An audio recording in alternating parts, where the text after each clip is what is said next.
Are we live? Are we live? Are we live? Let us know if we are live because we're here to talk about the last practice that we are going to be at. So we got to know if we're live to talk about the New York Giants. So let us know if we are live. Giants-Lions joint practice day number 2. The offense looked pretty damn good besides a couple of off moments, but overall pretty good. So let us know if we're live. We're live. How's everybody doing?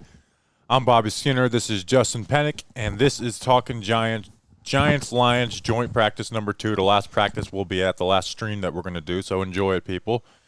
And Justin, I focus on the offense again. You were on the defense. I was able to peek over at the defense, and you were able to peek over both, and then they had a compete period at the end. And it was good to see that yesterday's offensive issues were just more of an off day. That being said, there were some bad moments, and we'll just get those out of the way because I had Daniel Jones at 11 for 16 today. The two only bad moments for the offense were Jalen Hyatt ran a little stick route. I'm pretty sure, we're not, but where he was facing the line of scrimmage about 5-6 yards down the field, assuming it was a little stick route. DJ throws it, and Derek Barnes, the Lions linebacker, jumps it. I mean, it hits him right in the chest. It should have been an interception. Yeah, it should have been an interception. That's the one offensive play I saw, and I'm like, all right, let me look back over to the defense. Yeah, it was your fault that happened. I was like, all right. And then there was a play where DJ had time, and slid to his left, and that's the note. I do want to talk about the offensive line because I thought it was pretty impressive versus Detroit. Yep. And slid to his left, and he launches it to Darius Slayton, and as soon as the ball came out of his hand, you knew it was going to be underthrown, and it was underthrown, and the Lions were able to break it up. But besides that, I mean, DJ looked good, and Darius Slayton, who, to me, coming out of this camp, if there's one player who's, put a lot of confidence in me, it is Darius Slayton, who he finishes all the practices we've been at 11, second in the catches department after Darren Waller, and also he's creating the biggest plays, who Paris Campbell and Hodgins and Saquon are close behind, but Slayton's the one who's getting it down the field. He had a crosser route where DJ looked off the safety and just fired it in, and it was a nice touchdown. And then they put the ball on the 2-yard line, which I think was simulating a 2-point conversion, and you saw the Giants post this, where DJ steps up in the pocket, rolls to his left, and just puts a dime on Darius Slayton. And it was a tough catch to make. And Darius Slayton grabs it, gets his hip inbound, and touchdown, 2-point conversion, whatever. Was there an arm slot? Was that an arm slot throw? I don't know, but I don't care what the arm slot was. It was a really beautiful pass, a great catch, and a big play for the Giants. DJ also got Paris Campbell and Darren Waller on touchdowns that were a little easier out routes. The Waller one was good scheme where it left him wide open. The Campbell was a nice little out route. So did they find most of their success in the red zone today? No, because they look good. When they started the day at the 50-yard line, they weren't moving the ball. They were just at the 50-yard line working with space, which you did see the 2 bad DJ plays. But there was, he was moving the ball well. And then when they got in the red zone is when you saw the quote-unquote touchdowns because they were in the red zone. Yeah, for sure. So, hi, Bobby Skinner. Hi, everybody. Thanks for joining us through our final day. It's been a lot of fun covering camp. Glad the offense looked better because certainly I don't know if you want me to just jump right to the defense since that's what I have to say. That's what's on my mind. I mean, you were in there for that red zone period at the end where they would swap the offense and the defense where you were there for the Slayton plays, right? No, I didn't. I missed the Slayton touchdown. Oh, okay. So, but I mean, it definitely looked good. He found Daniel Bellinger in the red zone. Paris Campbell had a couple little plays. Also, there was another 7-on-7s. DJ looked good. He had a touchdown, a really nice touchdown to Darren Waller on a drive concept where Waller's on the 10-yard basic route and just fires it in there. Cole Beasley won on a slant. So coming away after all these practices, you got to feel pretty good about Daniel Jones, right? Yeah. Especially in camp, which defense usually starts quicker. But coming off of yesterday's practice where he just looked sloppy. It wasn't bad decisions. It was just sloppy play and missing guys. Today he came out here and did well. One of my biggest takeaways, and it's a shame, I was on defense duty last 2 days, you were on offense, like we said. But one of my biggest takeaways is John Michael Schmitz apparently looked really, really good, at least in team periods, the last 2 days. And I didn't get to see the one-on-ones, but the report. Sorry, I'm typing out like and subscribe. Please do. like the people who did get to see it, which was Giants team media, so take it with a little bit of grain of salt, but it was like John Michael Schmitz did good on one-on-ones. So it was definitely a big – if there was one spot where the Giants are clearly better than the Lions, it's their interior defensive line going from Dex and Leo. And I think Lions fans would tell you that the interior of their defensive line isn't very good, and we were talking with P.J. Clark, who works for the Lions, who's saying some similar things. Maybe I shouldn't have said that out loud. Oh, come on now. But just overall, the offensive line, it was the most time DJ had to like throw the ball from a clean pocket compared to the practices at Quest Diagnostics and East Rutherford, like consistently. Like the one play where I'm like, ooh, that might have been a sack, and even then, DJ hit Isaiah Hodgins on it and fired it off. Was Aiden Hutchinson working on a stunt, right? Which is. Stunts, you gotta block up against them, but in practice, I don't care about stunts as much as I do in a game.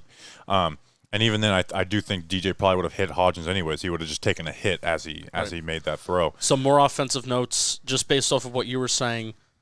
I am now coming away with the belief, and maybe this is just optimist fan Justin, but I think Isaiah Hodgins is a much better game wide receiver than practice wide receiver. He had what I thought was his best practice today. He got a dig route. He had a couple nice, catches in the quick game. He was playing he had 3 catches, which was definitely the most catches he's had in a practice through all 11. Outside of just solely red zone work like the first day. Well, even the first day they only threw 4 passes in red zone and 11 on 11. So even then, it is more than then. So Hodgins came out here and had a nice day, and a day where Hyatt was pretty quiet. No, I didn't mean to rhyme that. And they were getting Hyatt in there. He just didn't get any. He didn't get any targets outside the dropped interception in the 11-on-11 period. So Hodgins had a good day. Obviously, he's a starting wide receiver right now.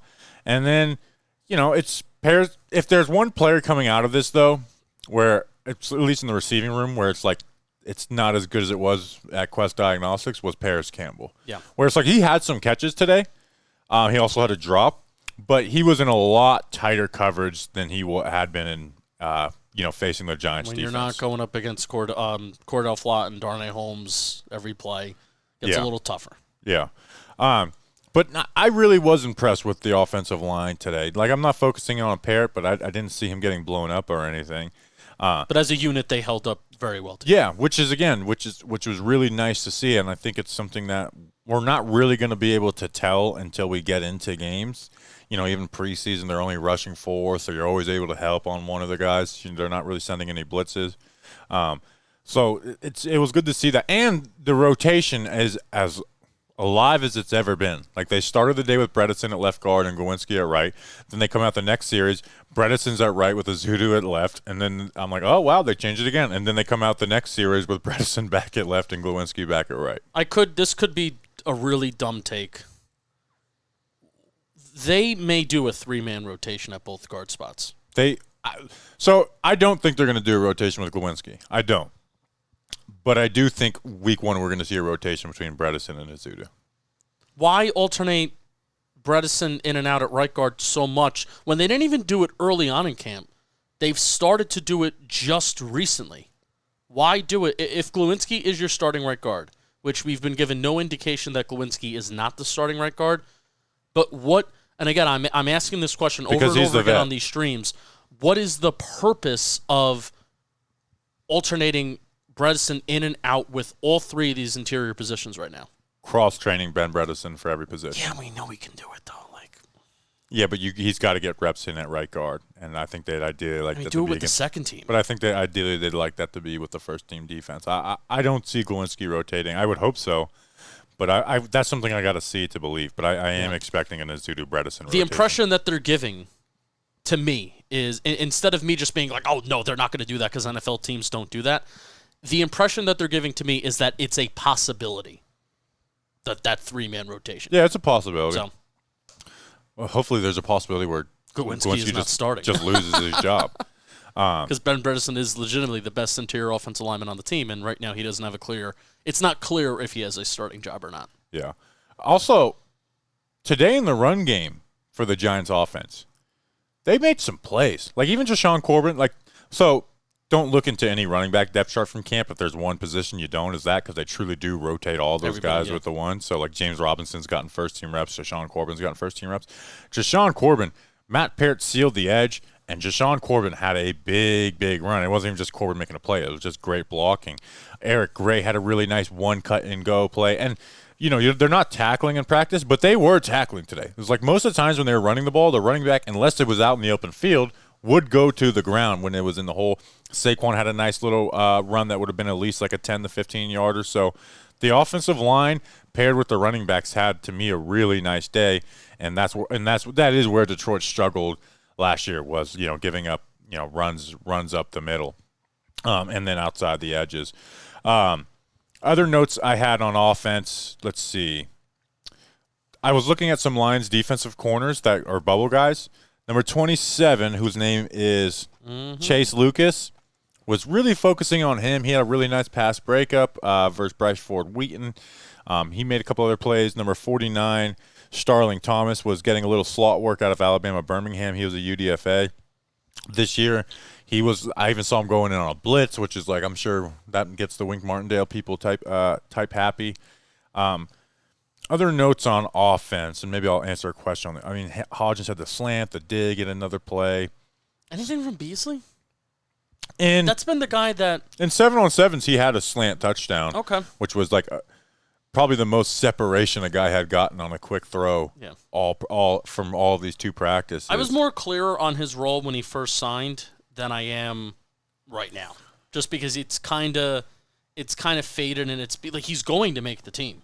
But it's kind of become like a little bit of a background story, I feel like, over the last week. Well, Campbell's obviously their starter, so they're not giving Beasley as many first-team reps. We haven't touched on this. We may have to touch on this in the pod. Maybe we'll touch on it for like early next week's pod. Wan'Dale Robinson is going to be activated off of PUP. And just when we thought that was going to be an extra spot that was going to be able to be occupied by another wide receiver, that complicates things now. Yeah. So, like, me and you were both, when Beasley was signed, I was like, I don't know why people think this is just a camp body. Cole Beasley didn't show up here to be a camp body. It's, like you said, even more since we said that, he is going to make this team. Yeah. Unless, like you said, Wan'Dale comes back and looks really good, which I don't know.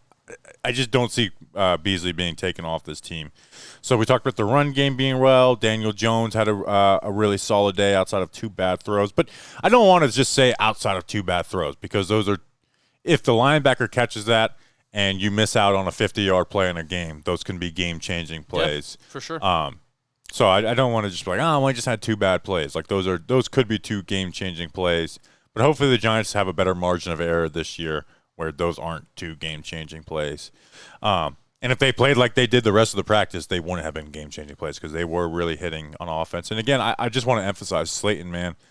I know he's been my hot top. Every time we talk with a reporter, I'm like, who's going to be the leading receiver? And if you don't say Slayton, you're wrong. Yeah. But I truly am expecting a big season for him. We had his player profile today.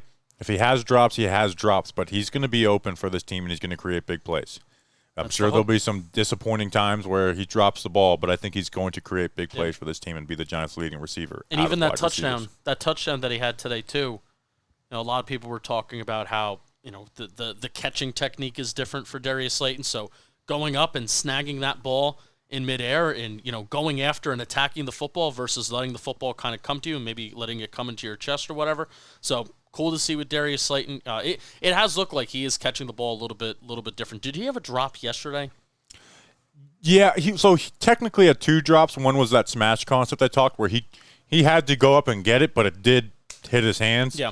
And that one is one where I'm like, I want you to bring that down. There was another one on a slant that the ball was behind him. It did hit his hands, but that one I'm a little more gracious with, because a slant, you're firing it in from short distance, and it was behind him. Yeah. I'm not going to lose my mind on him for dropping that one. Sure. All right, Bobby Skinner. First of all, if you're here watching this, thank you so much. Like the stream if you can. The more people that like the stream, the more people that will see it, which is great. And before we get to the defensive side of the ball, and we'll look at the chat, we may take an extra few minutes looking at the chat while we wind down today, since this is our last save your one. chat questions for like the last 5 minutes, because we do want to answer some today. Today's stream is brought to you by Manscaped. For one final time on live, the Manscaped Platinum Package 4.0.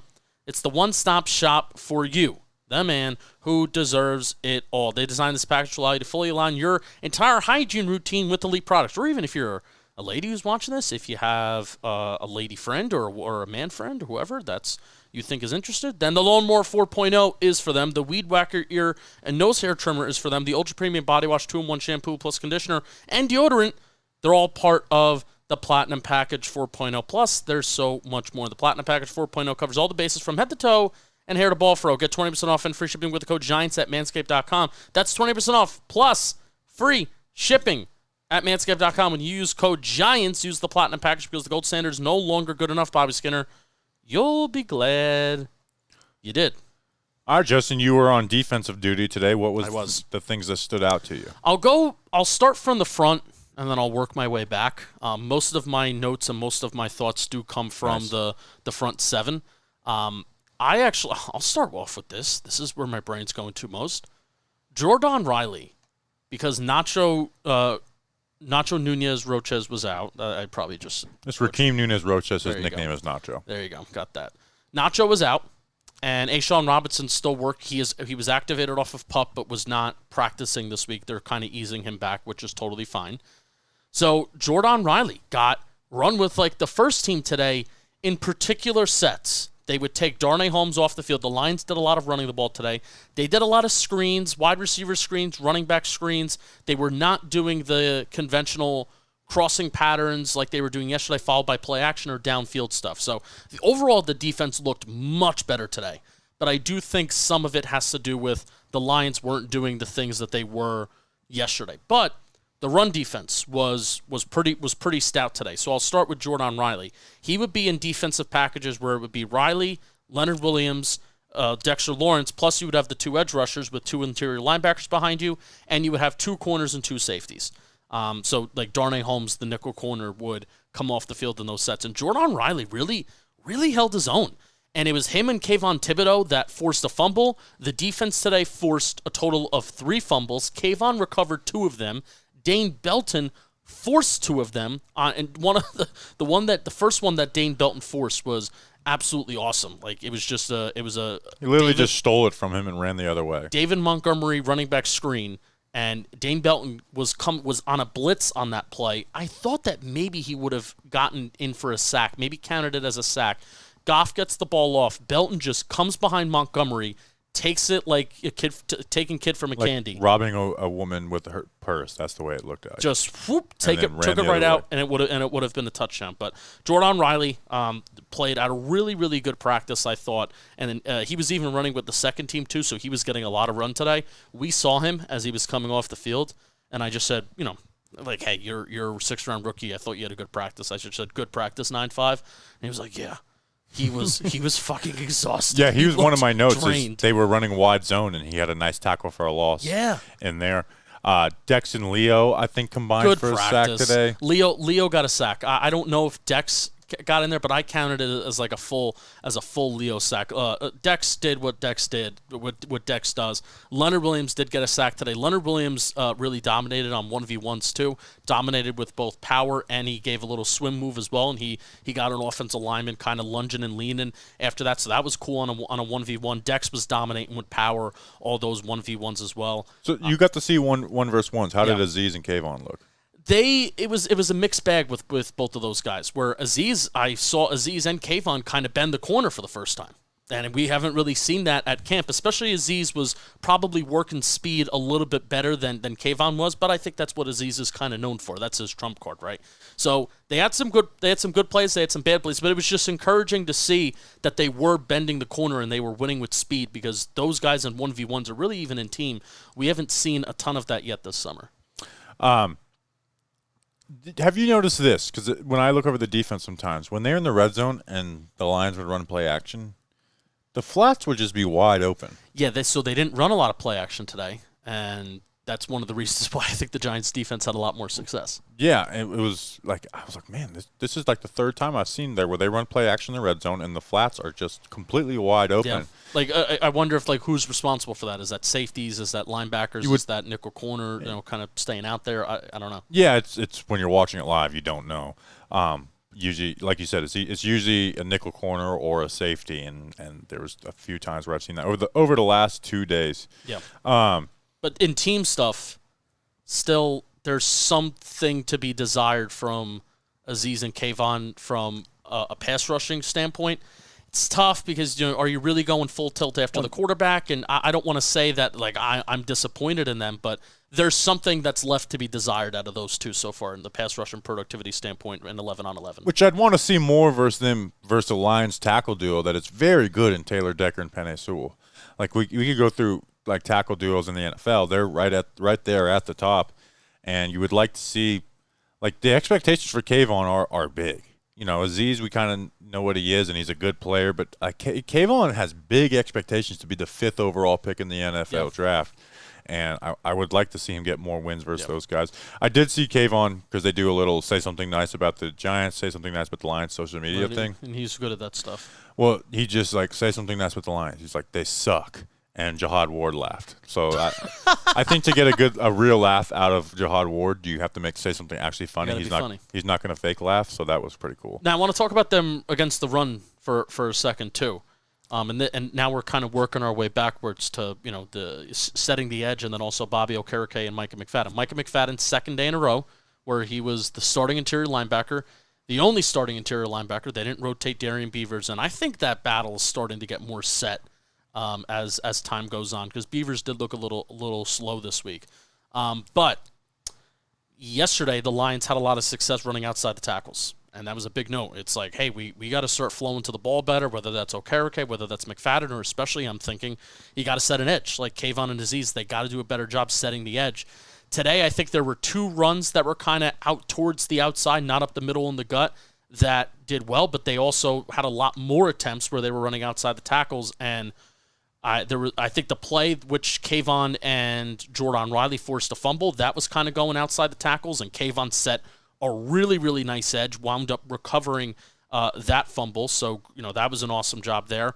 There were a couple. I thought Bobby Okereke had his best practice as a Giant so far, where he was flowing sideline to sideline, really, really nice. Where challenging that that defense to get better at defending those outside the tackle runs. Well, they did it better today, and Bobby Okereke had his nose involved in a lot of stuff. And then also in 7-on-7, I was not watching defensive 7-on-7 because I was kind of locked into O-line, D-line 1v1s with the Giants defense and Lions offense. But the times that I did kind of poke my head down and the first team defense was out there in 7-on-7. Bobby Okereke did have 2 pass deflections, and I found out that he's an guy when he gets excited and not a let's go guy. And Okereke is like, I know Okereke, there's big expectations for him as coverage. I think the one thing that me and you even won't share too much of from clips are running back versus linebacker 1-on-1s, because they are like, hey, running back, just go make a nice play for social media, because that's what those are. But so I don't like. Anytime Okereke's he got cooked by Jahmyr Gibbs and Saquon in those, and it's like, I don't care. Show me linebacker coverage in a game. But him getting those pass deflections, you mentioned that he was getting sideline in the run really game. Good. I saw a little bit of it, so that was good to see out of him, and I thought he had a nice day. Trey Hawkins, I saw him give up a touchdown to Amon-Ra St. Brown. The last 2 days, he's gotten the Amon-Ra St. Brown treatment for sure. Yeah, so I think I hope that just because he's running the ones, he still gets, I know Amon-Ra St. Brown won't be playing the preseason, but I do hope Hawkins gets out there in the preseason game. So another continuing point, too, in the secondary, Deonte Banks in team periods is not getting picked on. And I can't sit here and say that Deonte Banks looks great because I'm not solely watching him. So I guess that would be, like, if we had access to more Giants practice next week and we were going back with them to East Rutherford, that would be like, the Monday or Tuesday when they get back and they're back practicing. I'm like, all right, well, we watched Deonte Banks early on in camp kind of struggle.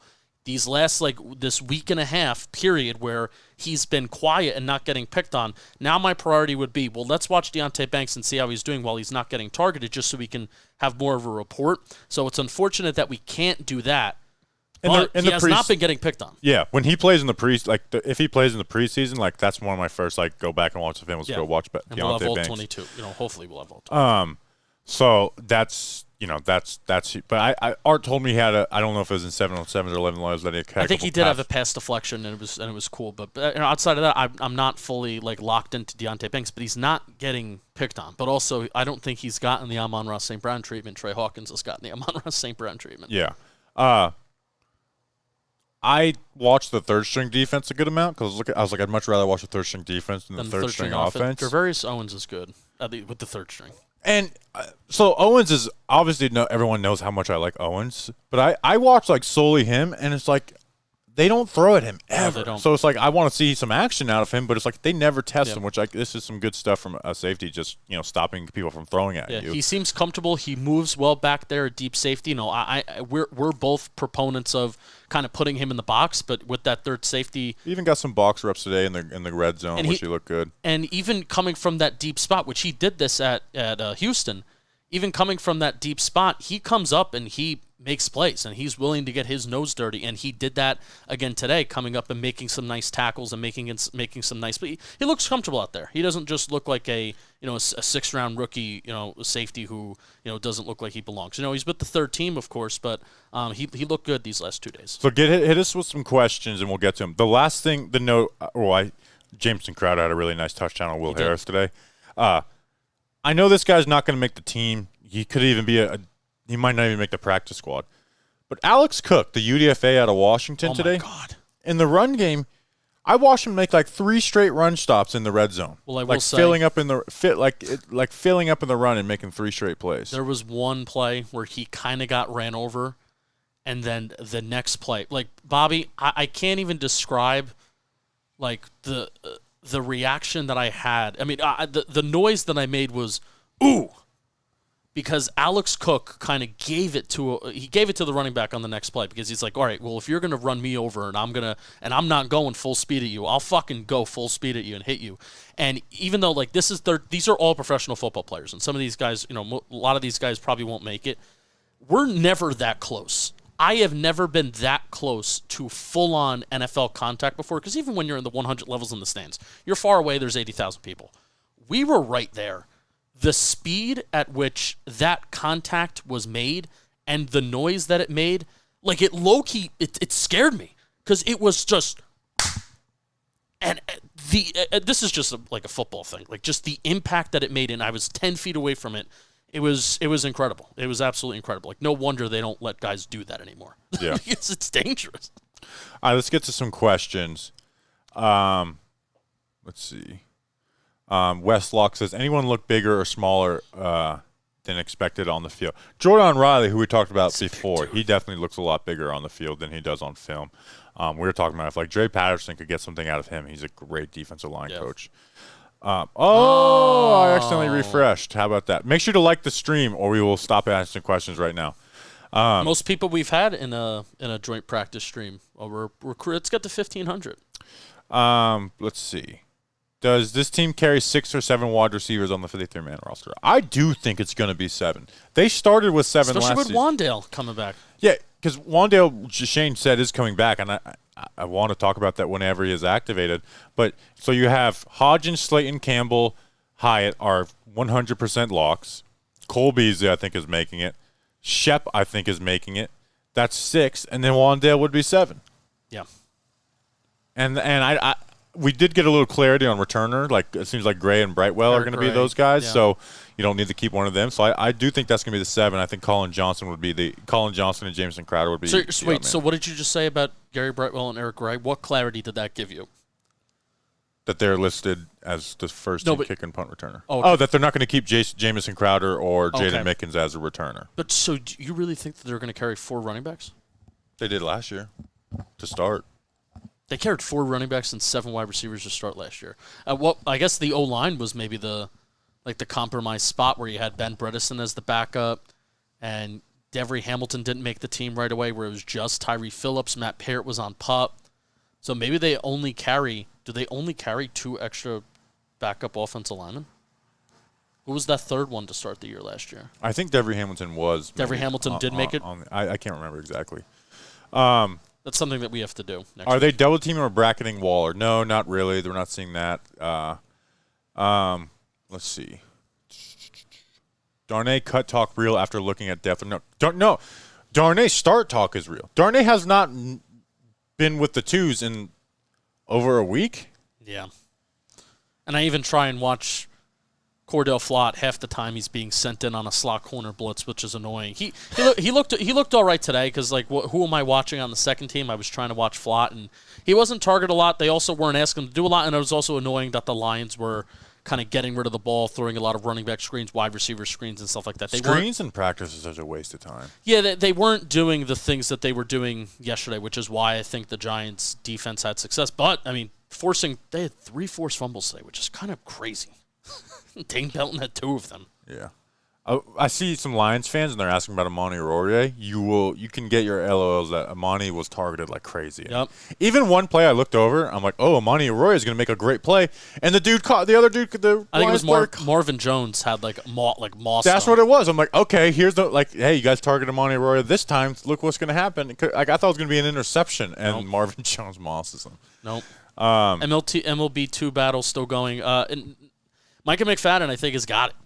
Like this week has been it's been a big Micah McFadden weekend. Micah McFadden has looked better these last 2 days, especially yesterday. I thought he had a good practice versus today. I didn't really see him too much. All right, Justin, do you want to close it out? We got almost 1,500 people in here.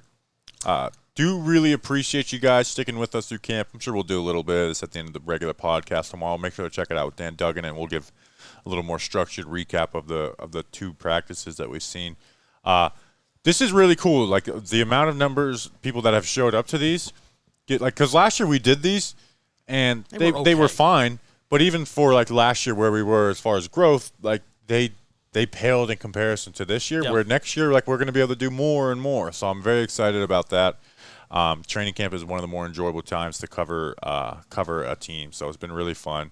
So appreciate you guys. We'll have a podcast out in the morning. Yeah, thank you. Thank you, everybody, so much. If you want to listen to it live, you could go to patreon.com/TalkingGiants. $2 a month. We'll be doing it live. You can't get the interview live on there. Can't get the interview. You'll still have to listen to the pod, but you'll be able to listen to all of our live podcasts. Well, I guch we'll even talk more about on the pod about, we had some more, player and coach interactions today that we can talk about. We didn't touch a lot about it on the stream. We want to keep the stream somewhat short, but really, thank you. I think this year has really.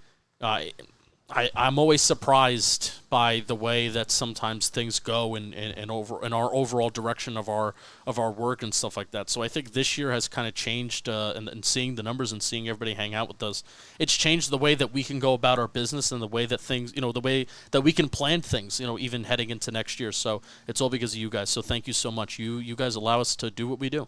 All right, appreciate you guys. Appreciate the guy mowing his lawn outside. We'll see you when we see you. Until then, let's go Big Blue. Podcast tomorrow.